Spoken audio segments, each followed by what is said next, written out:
First-time cruisers and avid cruisers need to pay special attention to cruise packing do's and don'ts. Some of these cruise packing mistakes even have the potential to ruin a cruise. Hi there, I'm Ilana from the website lifewellcruise.com. Welcome back to my channel. Now, if you're getting ready for a cruise and you are packing, well, you might be a little bit overwhelmed with the process. Now, you don't really have to be, but there is a reality to the fact that once you get on board your cruise, not everything is as accessible as it might be on a land vacation. At the same time, if you bring some things that you shouldn't, well, it can actually cause a problem. Now, in this video, I'm going to go through everything that you need to know so that you do not make any of these cruise packing mistakes, and in the end, you are very well prepared for your cruise. Now, before I get started, I did want to mention that if you like this video, if you find it helpful, informative, or enjoyable in any way, then please do give this video a big thumbs up. I really do appreciate it, and please subscribe to the channel if you haven't done so already. Let's get started. Number one, packing the wrong thing in your checked luggage. Now, if you've seen any of these types of videos before, you may have already heard this. However, if you are a first-time cruiser, this is something really important, so I do want to mention it. Do not pack your passport and any other valuable items or documentation. Don't pack that into your checked luggage. Unfortunately, if you do pack your passport in your checked luggage, it can make its way onto the cruise ship, but you likely won't. You'll likely be denied boarding because it's very unlikely that they'll be able to get that back to be able to allow you to board onto the cruise. So really make sure that you place in your carry-on bag, or even better, in your personal bag, put your passport, your medication, any valuables, any jewelry, any of those items, cash, credit cards, keep that all on you, but most important is that passport.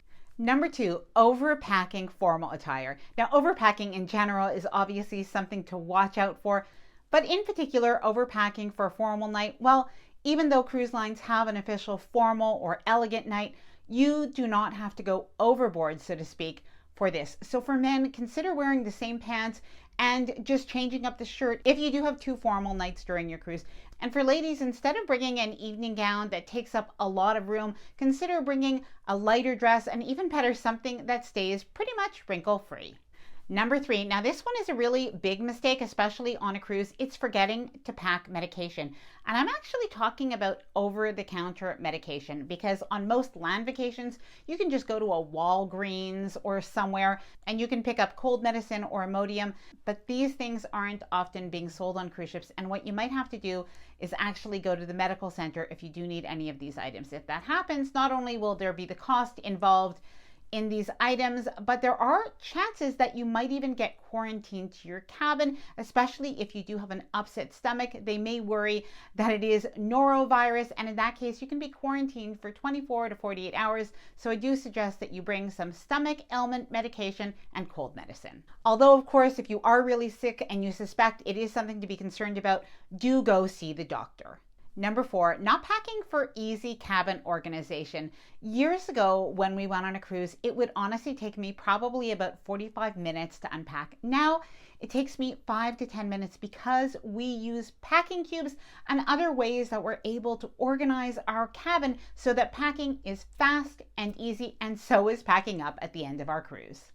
Number five, not tagging your luggage properly. And this actually starts with the airport. A big mistake that some people make is actually leaving the airline stickers from the last time you traveled, leaving them on the luggage. What can happen is your luggage can actually get routed somewhere else instead of to the right place. So you really want to make sure remove any of those stickers before your flight. Now, the same thing goes for when you get to your cruise on embarkation day. Make sure that you do remove any old cruise luggage tags and tag your luggage with the right cruise tags for now. And it is a good idea to use cruise luggage tag holders that will save you time on the morning of your cruise. By the way, I will leave links to any of the items that I do talk about in this video. I will leave them linked down below in the description of this video. Keep in mind that printed luggage tags from the cruise line are paper, and they can actually fall off while they are making their way to the cruise ship. So you do not want to spend time on embarkation day trying to track down your luggage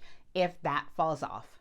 Having overweight luggage. Now, you don't want overweight luggage when you get to the airport. Of course, you're going to have to pay those extra fees, and you don't want it at the end of your cruise either, when you may have picked up souvenirs. So it is a good idea to get a little travel luggage scale. They are inexpensive and they last for years. Not checking the luggage size and weight restrictions if you are flying to the cruise port. And this applies particularly to carry-on bags, where certain airlines are going to be strict, especially if you are flying internationally. This actually happened to us when we were flying home from Rome, when we did need to put our carry-on luggage into a size checker, and we were very happy that it did comply. Using older, less efficient luggage. It's often very heavy, the wheels aren't sturdy, and it is hard to maneuver. At the same time, it's more likely to break when being handled by the luggage handlers either at the airport or at the cruise terminal. Now, this video is sponsored by Level 8 Luggage. I have been using their luggage for 2 years now, and I absolutely love them. Now, although they have several collections and their luggage does come in different sizes, I wanted to show you this Level 8 carry-on that is perfect for flying and to use as a carry-on bag for Embarkation Day. We even cruised carry-on only for a 4-day cruise this summer. I still managed to overpack, but this luggage was very roomy. Now, this luggage is part of the Luminous Textured collection. It's high quality hard shell luggage with an anti-scratch surface. Now, I actually have it in both the carry-on size and the 24-inch size, and it was even perfect when we did go to Alaska. It has a 3-step telescopic aluminum alloy handle that makes it so comfortable and functional to maneuver through airports and cruise terminals. My favorite part are the 360-degree spinner wheels. It's super quiet and smooth rolling. You also have a super spacious interior. It's very roomy and spacious to pack. Now, you can use packing cubes from Level 8, which are a perfect fit, or you can use your own to have everything neatly organized. Now, inside the luggage, you're going to notice that there's a great organization system built right in with a divider and zippered pocket. Plus, you have a TSA-approved lock integrated right into the luggage. Not only is this great at the airport and on an airplane, but you can actually keep your valuables in your carry-on at the hotel or in your cruise cabin instead of the safe. Now, I'll leave all the information about Level 8 luggage linked down below in the description of this video in case you do want to check it out. Now, there's actually an amazing Black Friday sale that is going on right now on the Level 8 Amazon store. I am going to leave the link down below in the description of this video. Now, another mistake a lot of cruisers make is not customizing their cruise packing list. So just because you went on one cruise doesn't mean the same list is going to apply to the next. The weather can vary, but depending on the itinerary and even the activities that you choose to do, you may need some different items. So some things to consider are bug spray if you are going to see the ruins, or perhaps you're going on a river tubing excursion. You'll also want to research dress codes, in particular if you are on a new cruise line. And don't forget to look for theme nights. Sometimes there are theme nights where you'll want to bring something white, something red, or white and gold. Bringing unnecessary stuff. Now, we are all different, so what you might need, I may not need, and vice versa. But some things that you can consider not packing for a cruise are towels, as an example. You are going to have towels provided on the cruise ship that you can use next to the pool, and you could bring them on excursions. Now, when it comes to cruise items, there's a lot that people love, but you do not have to bring every single one. Just choose the ones that work for you. And a case of water. These days, you're probably better off leaving that at home. But instead, what you can bring is a refillable water bottle. It would be a mistake to not pack a refillable water bottle. Not only can you use this on the cruise ship, but as well when you do get off the cruise ship and you go into port, you really don't want to be buying water bottles to take off the ship. They tend to be $3 or $4 each unless you have a beverage package, so do check that. And you probably want to stay away from buying it in the cruise port unless you know that you are buying it from a reputable store. Not planning your outfits. The best way to avoid overpacking and underpacking is to actually think about what you plan to do, the activities in the port and the activities on the cruise ship, and then you can plan out your outfits. Now, something to keep in mind is you can rewear items both during the day and in the evening. Now, there are a few things that are a mistake to actually bring on a cruise when it does come to clothing and attire. And ladies, I am thinking that perhaps this is an us problem. Don't bring any uncomfortable shoes. I made the mistake of going to the mall the other day in some heels that felt comfortable, but not until I really walked in them for a couple of hours. So I won't be bringing those on a cruise. But something else to think about is not bringing dresses or outfits that you're not really wearing at home. Thinking just in case you might wear it on a cruise. If you don't feel great in it at home, it's less likely that you'll want to wear it on a cruise. Not checking the weather forecast, even if you think you know what the weather is going to be on your cruise, you just never know. And in particular, sometimes people are surprised to find out that their cruise that is in the Caribbean or the Mexican Riviera, that you can have some cool days and evenings, and you can even have some rainy days on Embarkation. So it is a good idea to make sure that you always pack a hoodie or a sweater and even a light jacket or poncho. Bringing prohibited items on a cruise is a mistake. Now, I don't think that most people do this intentionally, but some people have had certain items confiscated. Sometimes it comes back, sometimes it does not. And in the worst case scenario, you can actually not be allowed to board the cruise.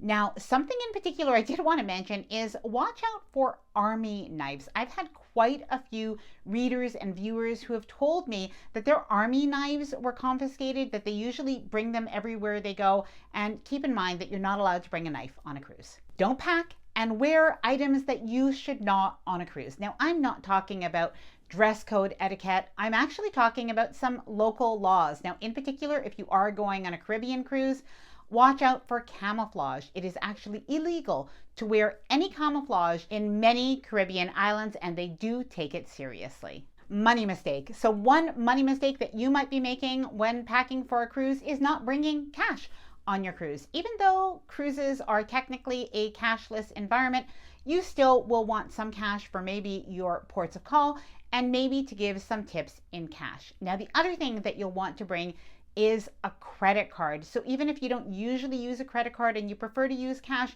it is good to have a credit card for emergencies. For getting power adapters and chargers, this is definitely something that you need. You want to bring your own chargers. Something to keep in mind is that most cruise ship cabins don't have a lot of electric outlets, and you will likely not find USB outlets except for newer cruise ships, or sometimes refurbished cruise ships might have them. But do bring these from home, and something that many pro cruisers pack is a non-surge protected power bar so that you can plug in several different items safely.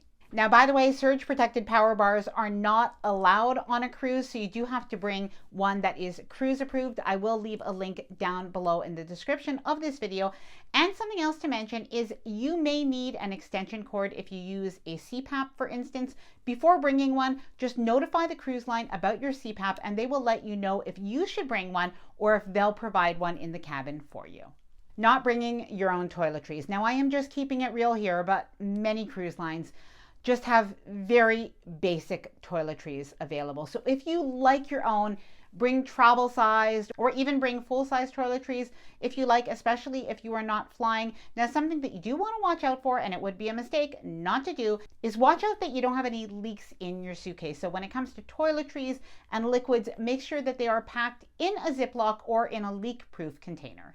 Not packing certain pharmaceutical products. Well, not all of this is pharmaceutical, but one of them is feminine hygiene products. So you understand what I mean. So make sure that you do bring this. There is not a lot of variety that is sold on a cruise ship. You'll also want to pack any seasickness remedies. Trust me, do not wait until you feel the motion of the ocean to try to find something to relieve it. Bring something just in case. And don't forget to pack a mini first aid kit. Now, you do not need to bring the entire pharmacy, but you will never be sorry if you bring Band-Aids and some antibiotic ointment just in case. Not protecting your luggage and the items that are in the luggage. Now, one of those ways is by having a tracking device like an AirTag or a tile. That is obviously something very handy, especially if you are worried about lost luggage. But there are some other pretty simple things that you can do. So make sure that you do have luggage tags on with your name. And you also want to make your luggage look a little bit different from the other luggage that is out there, either at the cruise terminal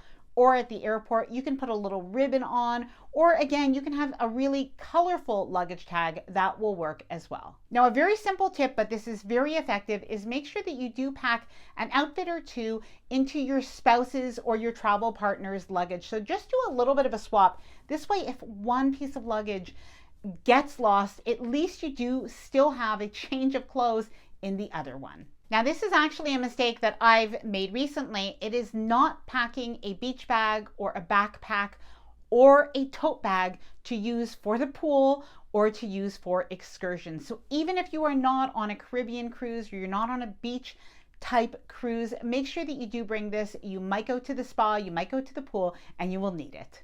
Not wrapping your shoes. Now, let's face it, unless you have a new pair of shoes, chances are there's a little bit of dirt on them, and it's just, well, it's a little bit better if you can wrap those shoes. Now, you can put them in a shoe bag, which is similar to a packing cube, if you like, or you can even just put them in a plastic baggie, or you can use a plastic shower cap. That is a really good little hack. Now, another mistake that you might be making, and you'll only find this out towards the end of your cruise, is not packing a bag for your dirty laundry. So if you are going to bring dirty laundry home, most of us are going to, you're going to want to make sure that you do bring a bag with you. Now, what I usually do is I just bring one of those kitchen bags that kind of has a little bit of well, you know, that scent that they have. So I usually bring that, but you can bring a garbage bag. You can bring a laundry bag that comes with a packing cube set. All of that will work. Now, this is a question that I get asked once in a while, and well, it's a mistake to think that cruise lines don't do this. So it is thinking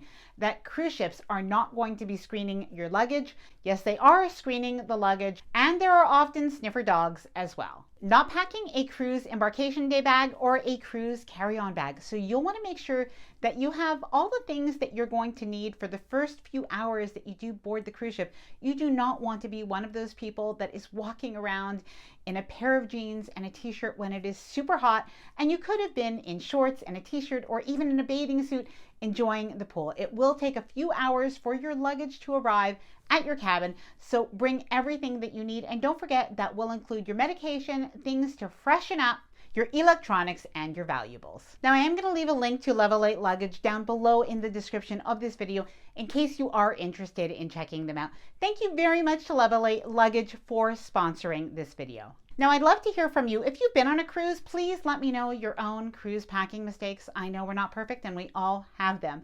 And if you are new to cruising, please let me know any questions that you might have down below in the comments. Now, I hope that you enjoyed this video. If you did, please do give it a big thumbs up. I really do appreciate it. And please subscribe to the channel if you haven't done so already. Bye for now and happy cruising.